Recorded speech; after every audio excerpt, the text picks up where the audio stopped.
Irmãos, eu quero compartilhar com vocês um tema que o Senhor colocou no meu coração, 27 anos sendo a casa de Deus. Conforme nós falamos aqui, e foi reforçado através das falas do Júnior, 27 anos que nós celebramos e glorificamos a Deus por essa igreja edificada aqui neste bairro. E aí queremos abordar esse tema, 27 anos sendo a casa de Deus. E para abordar esse tema, nós estaremos fazendo a leitura da carta de 1 Timóteo 3,15. Abra para mim aí, fazendo um favor. Carta de 1 Timóteo 3,15. Você que está nos visitando e que não está com a Bíblia, você poderá acompanhar a leitura aqui no telão, aqui na nossa tela, aqui em cima. A leitura que eu estarei lendo aqui na versão NAA. Amém?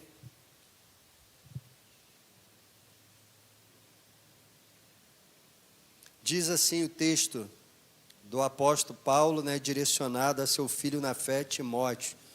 1 Timóteo 3,15.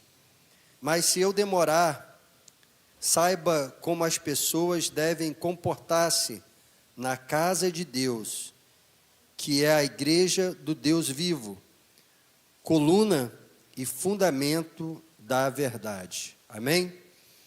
Então, esse texto que nós acabamos de ler, a carta que foi direcionada a Timóteo, ela é chamada de uma carta pastoral, porque bem diferente das outras cartas que o apóstolo Paulo enviou para as igrejas, essa carta era uma carta direcionada para a liderança da igreja. E como a liderança da igreja deveria se comportar diante de diversos desafios que estavam presentes na igreja daquela época.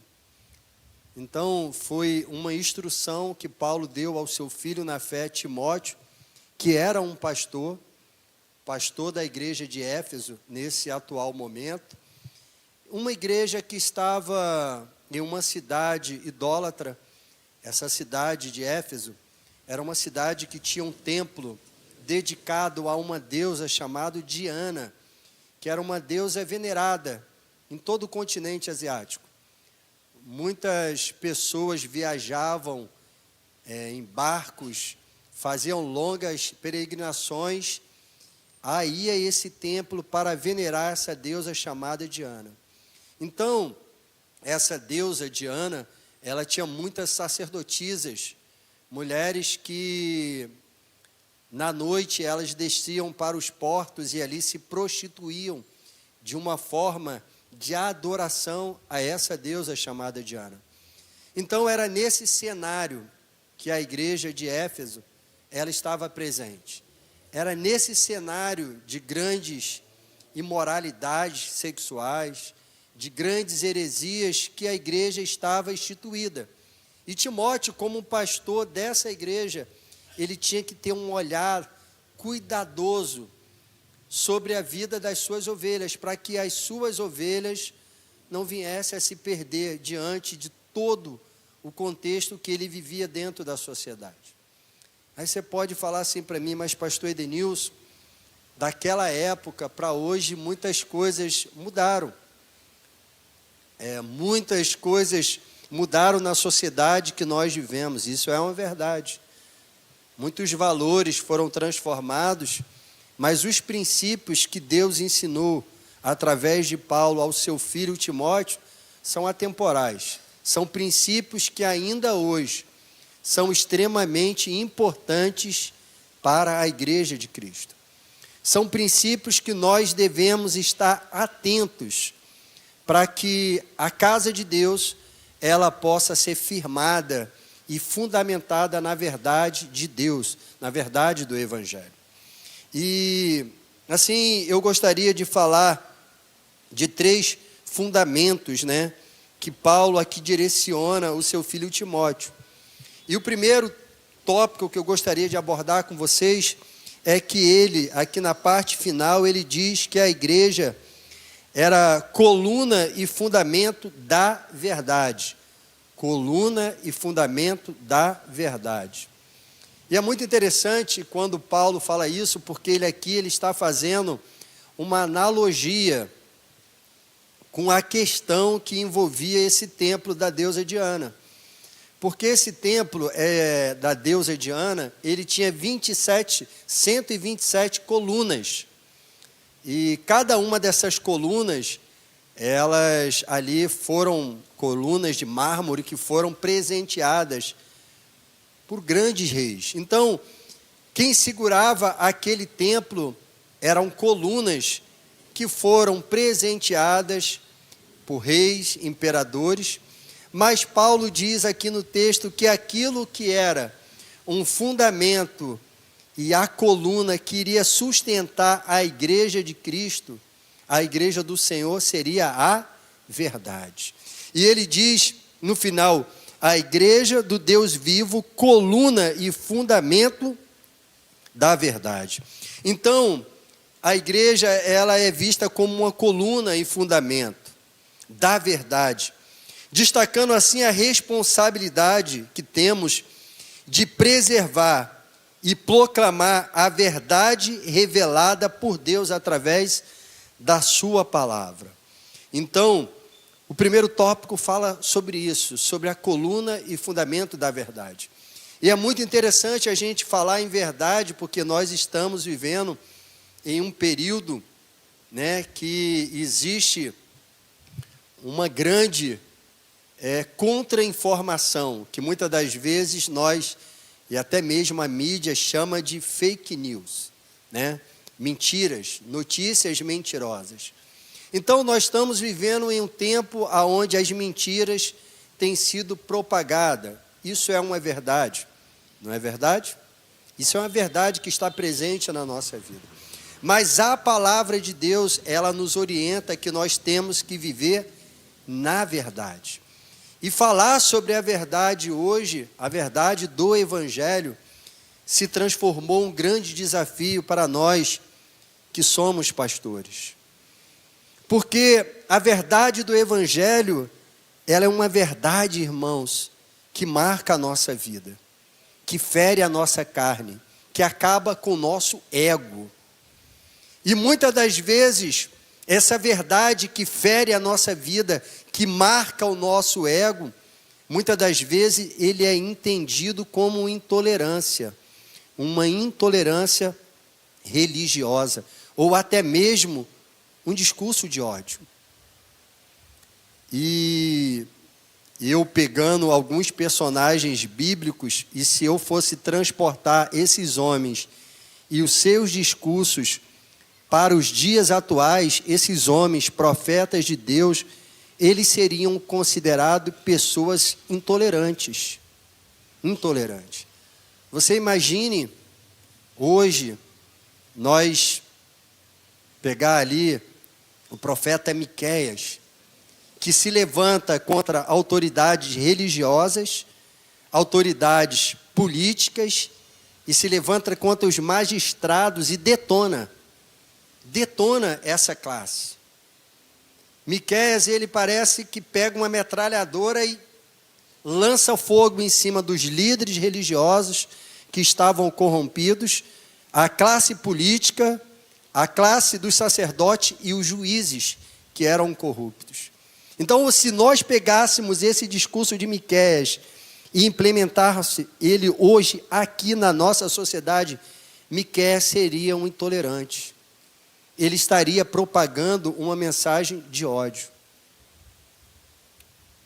Se nós pegássemos o discurso de João Batista, raça de víboras, e nós trouxéssemos esse discurso hoje, João Batista seria uma pessoa intolerante, possivelmente pregando um discurso de ódio. Então, isso eu quero que vocês entendam a dificuldade que nós, como pastores, temos de pregar a verdade do Evangelho. Pastor Jorge Linhares, um homem de grande respeito, que eu tive o prazer de conhecê-lo, escritor de livros.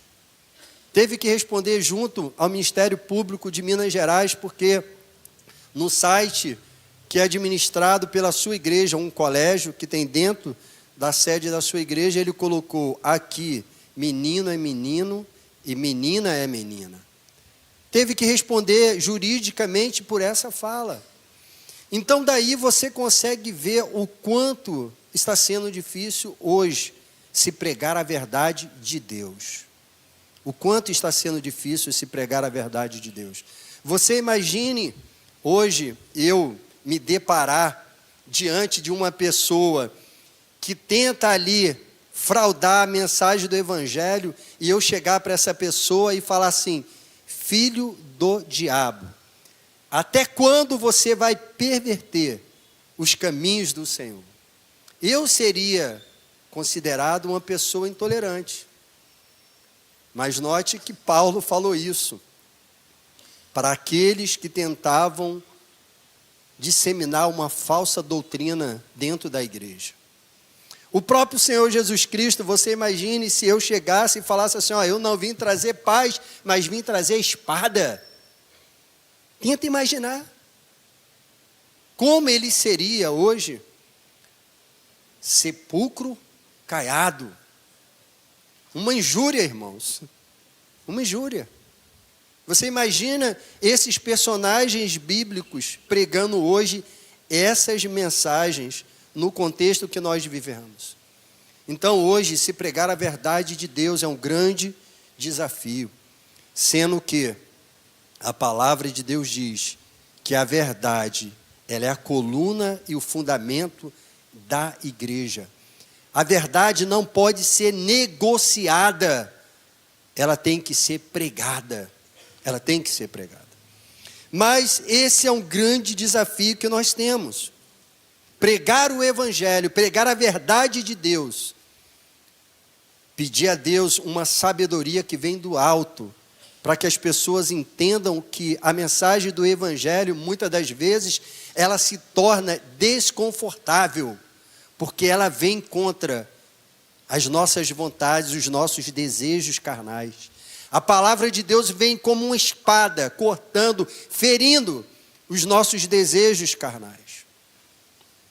Eu recentemente estava lendo uma reportagem, um pastor na cidade, no estado de Pernambuco, ele foi feita uma obra artística mais direcionada a uma religião que está presente no nosso território, e ele tirou a foto dessa obra artística e postou nas redes sociais com a seguinte fala, entre aspas: ainda há esperança para vocês. Ainda há esperança para vocês. Se arrependam. Vocês não estão adorando a natureza, e sim demônios. E aí entenda que essa fala dele foi uma fala compreendida como um discurso de ódio. Esse pastor, ele foi condenado em primeira instância a 2 anos e 6 meses de cadeia. E também foi condenado a pagar uma multa de R$100 mil.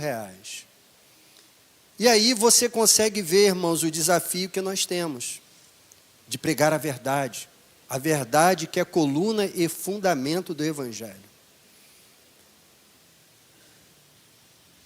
Aí você consegue ver o que nós temos visto acontecer na sociedade e no mundo contemporâneo. Como tem sido difícil pregar a verdade do Evangelho. Mas é isso que a palavra de Deus espera de nós. A palavra de Deus diz que os servos do Senhor são atalaias. Atalaias que vê alguém passando ali um perigo de morte e ele então adverte essa pessoa do perigo que essa pessoa está vivendo. Mas tem sido difícil viver a verdade e pregar a verdade. Até mesmo porque a própria igreja, ela não quer ouvir a verdade. Ela não quer ouvir a verdade. Ela não quer mais ouvir mensagem que fale de cruz, de crucificação, arrependimento, mudança de vida, não. Hoje é o evangelho do oba-oba. Hoje é o evangelho apenas do amor, e nós bem sabemos que o evangelho também, a palavra de Deus, é fogo consumidor. Recentemente, eu gosto muito de pesquisar sobre a igreja e geopolítica mundial, porque eu gosto de estar ciente dos acontecimentos. Recentemente, também pesquisando, eu encontrei no Google, você pode procurar isso, que você vai achar com grande facilidade, o governo da Bahia, ele postou no site oficial do governo, algumas palavras que poderiam ser discriminatórias e iriam revelar intolerância religiosa. E aí tem lá diversas palavras, né? Eu peguei só 3, e algumas me chocam muito. Você precisa encontrar Jesus. Você consegue ver alguma coisa agressiva nessa fala? Você precisa encontrar Jesus? Jesus é o caminho, o único caminho. É de gesso, não vai te ouvir. Então, são frases que o governo, né, você pode pesquisar no Google, são frases que o governo do estado da Bahia entende que são frases repletas de discriminação, que essas pessoas que assim pronunciam devem ser punidos. Agora, como então eu posso falar que Jesus, segundo a palavra de Deus, é o caminho, a verdade e a vida, se isso já é considerado um discurso preconceituoso? Então daí você vê, irmãos, a grande dificuldade que hoje nós vivemos para pregar a verdade de Deus, o evangelho de Deus. E sabe por que eu me sinto confortável em estar falando isso para vocês? Porque, irmãos, são 27 anos que nós estamos aqui. 27 anos falando da verdade de Deus. 27 anos falando da verdade do Evangelho. 27 anos, irmãos, falando da obra redentora e daquilo que Deus tem feito na nossa vida e quer fazer através da nossa vida. Eu comecei a ministrar nessa igreja com 21 anos de idade. Estou com 46 hoje. Nunca o meu pastor sequer me deu um texto dizendo assim, você tem que pregar sobre isso e falar isso. Nunca aconteceu. Sempre falou comigo, Denilson, pregue a verdade de Deus. Pregue a verdade do Evangelho. Pregue aquilo que o Espírito Santo de Deus colocar no teu coração. Então, irmãos, eu glorifico a Deus porque 27 anos pregando a verdade do Senhor. Por mais que a gente esteja vivendo momentos de grandes interrogações, o nosso desejo é continuar pregando essa verdade. Até o dia que Jesus Cristo voltar para levar então a sua igreja, a sua noiva. Esse é o compromisso que esse ministério tem, que foi plantado aqui no Jardim Catarina, de pregar a verdade. Antigamente, bem antigamente, eu tinha uma fala que eu reproduzia o seguinte diálogo: eu prego a verdade, doa a quem doer. Doa a quem doer. Então, muitas das vezes, falar isso hoje pode trazer problemas para a igreja. Você já viu tantas necessidades que nós temos? Tantas coisas que temos que fazer aqui, tantos investimentos que nós temos que concluir nesse templo. Você imagine a nossa conta bancária ser bloqueada, suspensa, porque simplesmente estamos falando aquilo que a palavra de Deus diz. Então, irmãos, hoje, falar a verdade, A verdade do Evangelho é um grande desafio. E nós temos que ter muita sabedoria para abordar alguns assuntos dentro da igreja. Mas a verdade do Evangelho não pode se calar. 27 anos pregando a verdade e continuaremos pregando a verdade até o último dia que o Senhor assim permitir. Então, como cristãos, somos chamados a combater as mentiras, a falsidade, defendendo a verdade em amor e buscando em amor corrigir os equívocos e as heresias que são pregadas em diversas localidades. A nossa vida, a nossa conduta deve refletir a verdade de Deus, sendo um testemunho vivo da transformação que Ele realiza em nós e também dentro de nós. Então, que você guarde isso no teu coração. Fundamento e coluna da verdade. 27 anos pregando a verdade de Deus e assim continuaremos. Outra coisa muito importante que o apóstolo Paulo deixa aqui para nós é que a igreja é a casa do Deus vivo. A igreja é a casa do Deus vivo. Nós lemos isso.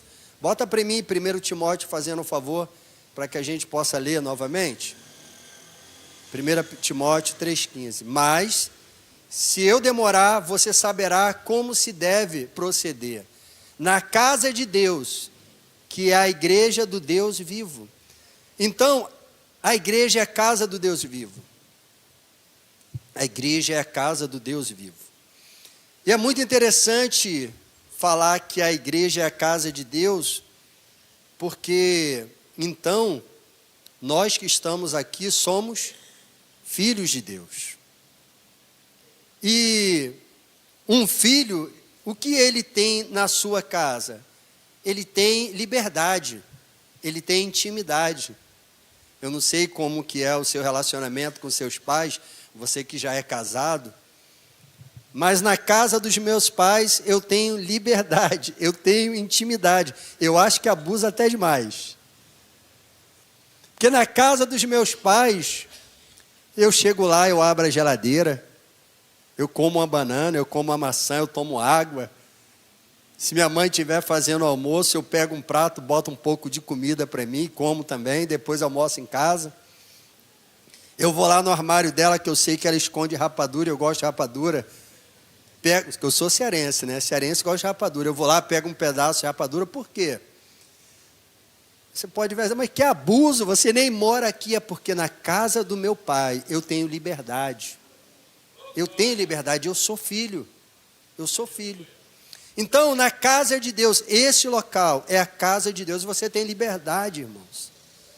Porque é a casa do teu pai. Você tem liberdade para dar um glória a Deus. Você tem liberdade para se dobrar diante de Deus. Você tem liberdade para chorar. Você tem liberdade para dizer, Senhor, eu te amo.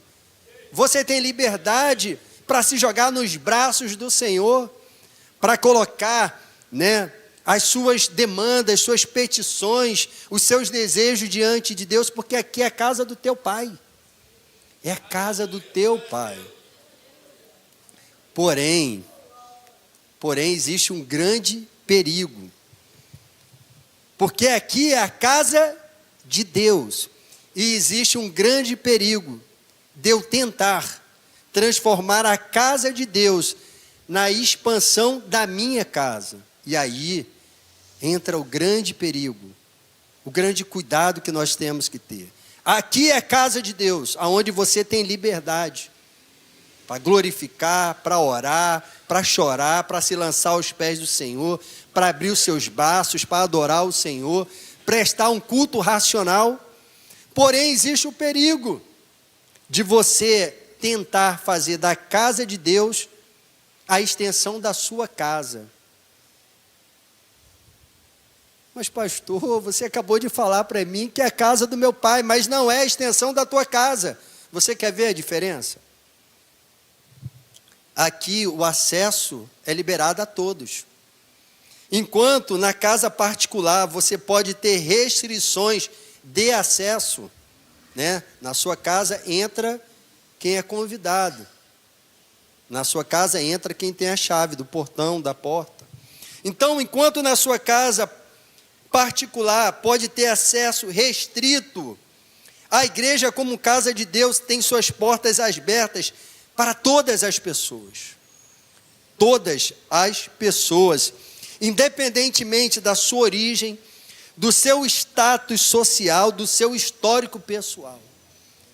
Então você viu como é perigoso a gente fazer da igreja a extensão da nossa casa, porque na nossa casa existe um espaço restrito aos outros. Aqui não, irmãos.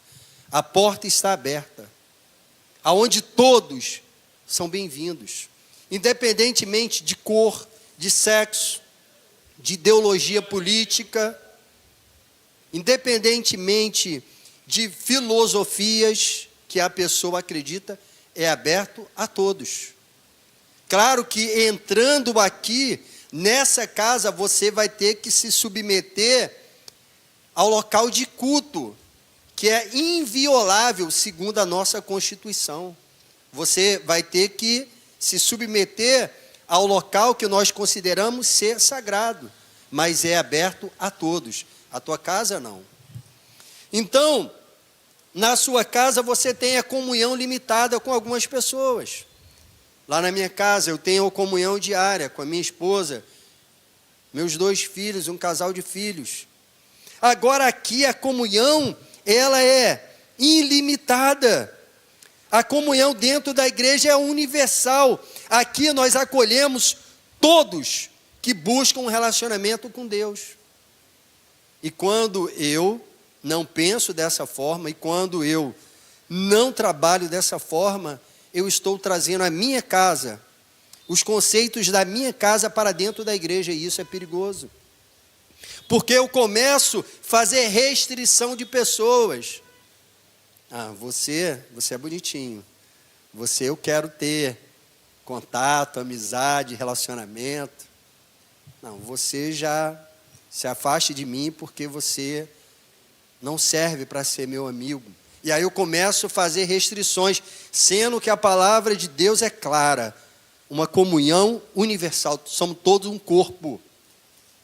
E quem é doido aqui de mutilar o seu próprio corpo? De arrancar fora a sua mão, o seu pé, um dedo, a sua língua, a sua orelha? Nenhum de nós somos loucos de mutilar o nosso próprio corpo. Então, por que eu faço isso com a igreja? Porque eu excluo as pessoas. Então, precisamos entender que a casa de Deus existe uma comunhão universal, existe um propósito divino. Enquanto na casa particular, lá serve os nossos propósitos, as necessidades dos moradores, a igreja, como casa de Deus, tem um propósito divino: adoração, ensino da palavra, comunhão dos santos, serviço à comunidade. Esse é o propósito da casa de Deus. E não os propósitos do pastor Edenilson, e não os meus propósitos. Então, a casa de Deus é um lugar de transformação. Enquanto na minha casa é um espaço comum para viver confortável, a igreja é um local onde vidas são transformadas pelo poder de Deus, onde o perdão, a cura, a restauração são encontradas. Então, irmãos, na minha casa existe uma responsabilidade limitada. Lá os responsáveis, eu e minha esposa. Lá a responsabilidade de administrar, de conduzir o nosso lar está sobre a minha vida e a vida da minha esposa, que não está hoje aqui porque uma sobrinha hoje está aniversariando. Agora, aqui a responsabilidade é coletiva. É coletiva. O sucesso do ministério, irmãos, não é do pastor. O fracasso de um ministério não é do pastor, mas do corpo, da igreja, de toda a liderança, de todos os envolvidos. porque nós somos um único corpo. Então, a responsabilidade é coletiva. Claro que alguns possuem uma responsabilidade maior. Pastor Renê e Jaísa são responsáveis jurídicos pela igreja. Mas todos nós aqui presentes somos responsáveis para que o evangelho alcance outras vidas. E não apenas o pastor, a figura do pastor, a figura do diácono ou da diaconisa. Mas a responsabilidade é coletiva. No foco aqui da nossa igreja é um foco espiritual, enquanto na nossa casa comum nós estamos preocupados com coisas terrenas. Na nossa casa a preocupação é terrena. Comprar um fogão novo, comprar lá um armário, fazer ali a manutenção das obras lá na casa, às vezes uma infiltração que surge. Então, as responsabilidades, o foco lá é terreno, aqui é espiritual. O foco aqui é espiritual. Unicamente espiritual. O foco é espiritual. Vidas salvas, libertas, transformadas, curadas para a honra e glória do Senhor. Claro que nós temos objetivos humanos.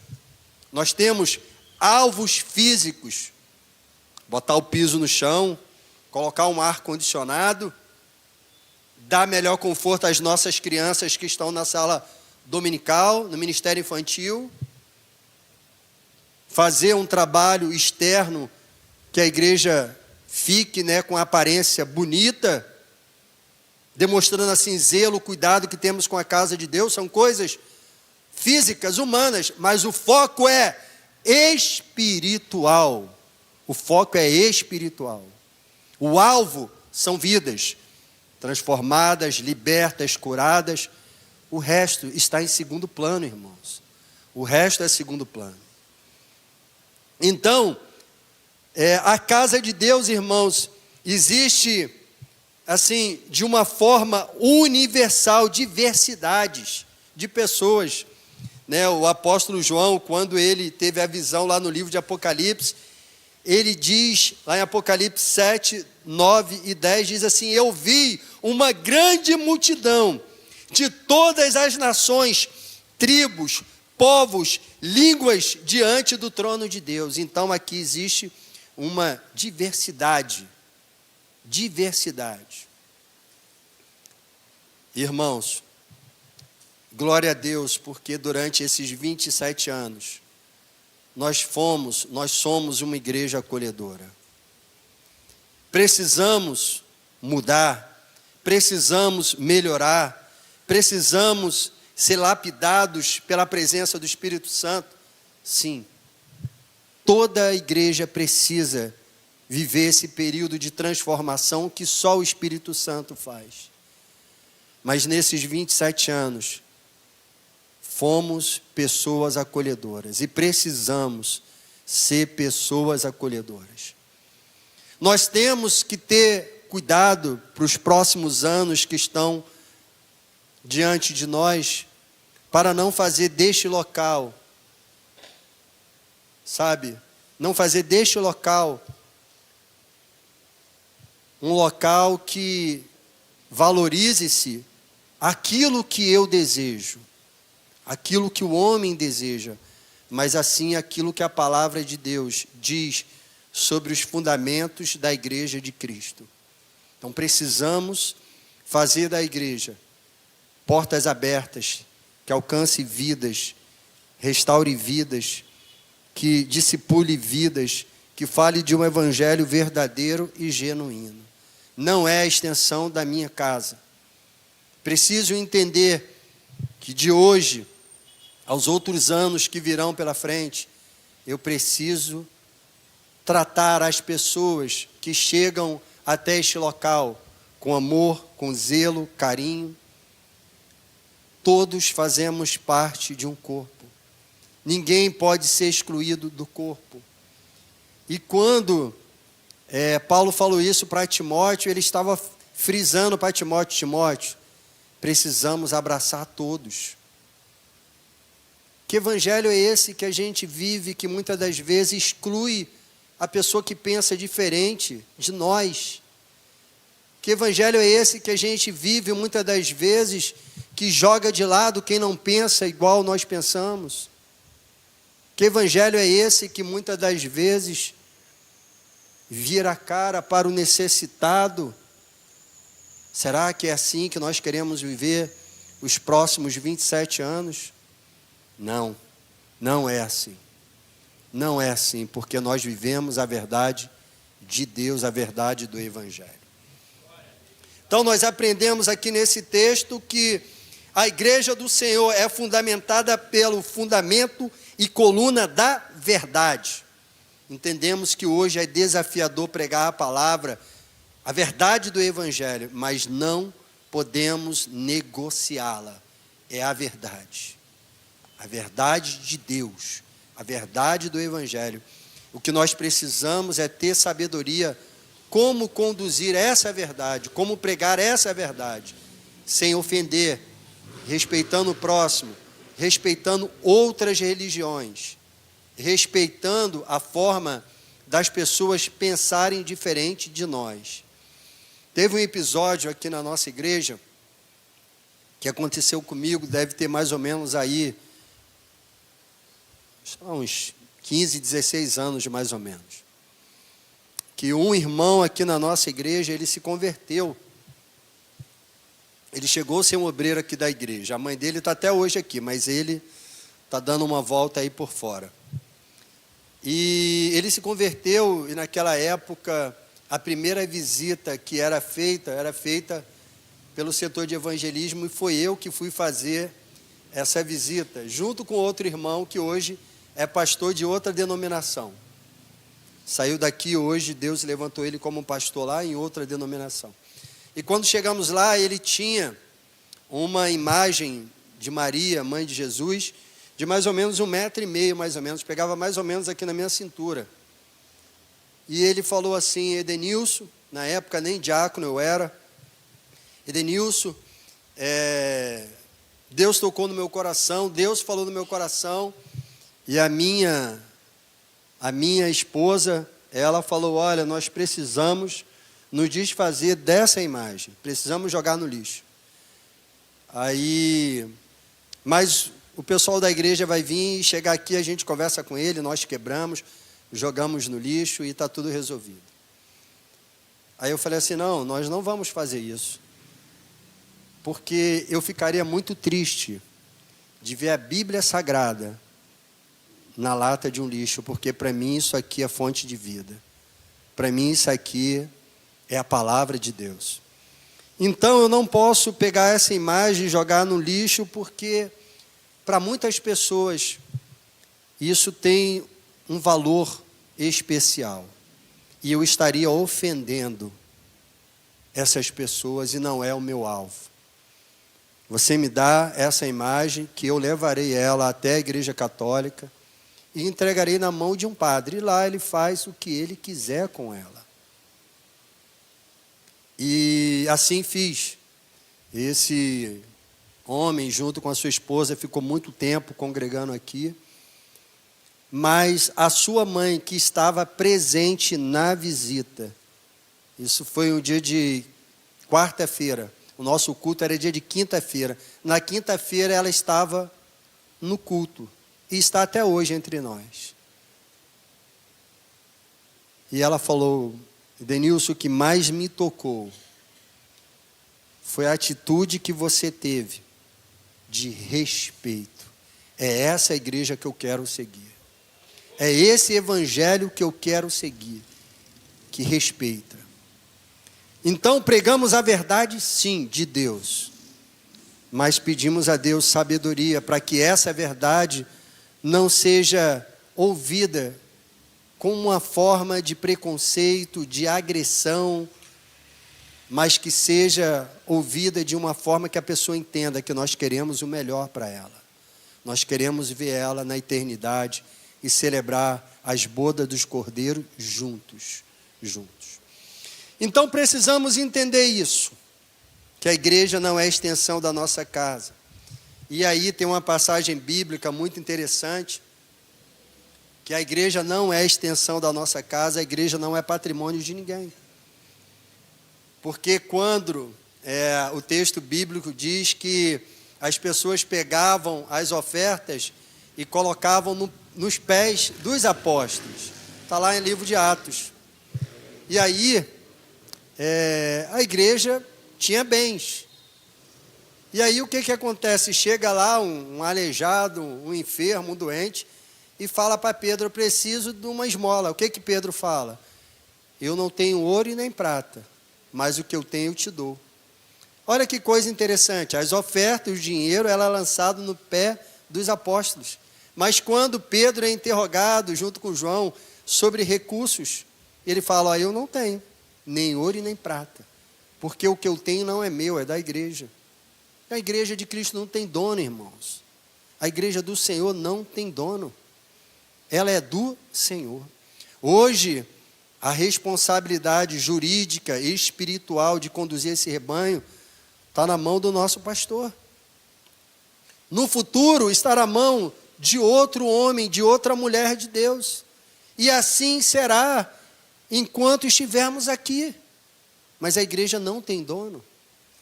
É necessário pensarmos dessa forma, porque essa é a verdade de Deus.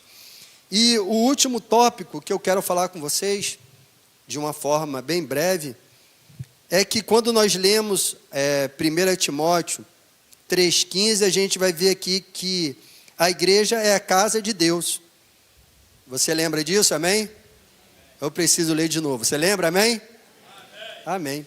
E é muito interessante que quando você edifica a casa em algum lugar, isso é um sinal, uma demonstração que você deseja ter comunhão com as pessoas que ali residem. Então olha que coisa interessante, lá no Ceará, de onde eu vim, tem um local chamado São Benedito, que meus tios moram lá. E lá é um sítio gigantesco, mas muito grande, que pertence à família da minha mãe. Se eu quiser ir morar lá em São Benedito, é só ir pegar um pedaço de terra e construir a minha casa. Quando eu construir a minha casa lá, do lado dos meus tios, qual é a decisão que eu estou tendo? De ter comunhão com aquela sociedade, de ter comunhão com a minha família que lá reside, de ter comunhão com os meus tios, de ter comunhão com os meus primos, de ter comunhão com as minhas primas, porque eu instituí a minha casa naquele local. Então, quando Deus decide instituir a igreja como casa, é porque Deus deseja ter comunhão com o homem. Deus deseja ter comunhão com o ser humano. É por isso que Ele instituiu a sua igreja, a sua casa aqui na terra, demonstrando assim que Ele deseja ter comunhão com nós, com cada um de nós. Vamos fazer um resgate bíblico para confirmar isso? Vamos. No Éden, quem foi que criou o homem? Deus. Quem descia no final da tarde para ter comunhão? Era o homem que ia para a glória, para o trono sagrado de Deus, ou era Deus que descia para ter comunhão com o homem? Deus descia, demonstrando assim que Deus desejava ter comunhão com o homem. Quando Deus instituiu lá o tabernáculo, lá no Êxodo, o tabernáculo de Moisés, que era a espécie de uma tenda onde a morada de Deus estava presente naquele local. Ou seja, quando o povo olhava para o tabernáculo, diziam que a presença de Deus está entre nós. Quem decidiu construir o tabernáculo? Foi Deus, irmãos. E ali, através da presença física do tabernáculo, Deus estava no meio do seu povo. Quando Deus instituiu profetas, o que Deus está fazendo?